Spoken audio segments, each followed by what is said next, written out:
अस्सलाम वालेकुम friends, welcome back to my channel Laiba health tips. Friends, आज मैं आप लोगों के साथ एक बहुत ही मैजिकल होम रेमेडी शेयर करने जा रही हूँ। फ्रेंड्स, आज मैं आपको बताऊंगी बहुत ही अच्छा और सस्ता फेस पैक जो कि आप घर में मौजूद चीज़ों से बना सकते हैं और आपकी स्किन नरम और मुलायम हो जाएगी और आपके चेहरे से दाग धब्बे भी ख़त्म हो जाएंगे।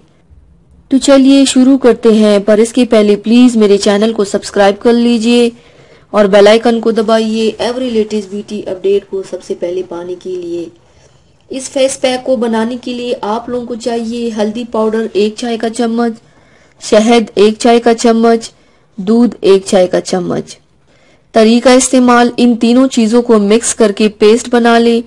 अपना चेहरा किसी भी अच्छे साबुन या फेस वॉश से धोकर खुश्क कर ले और इस पेस्ट को लगा ले। इस पैक को 10 से 15 मिनट तक लगा रहने दे।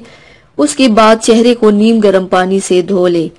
पहली ही दफा में आपको खुद फर्क नजर आ जाएगा।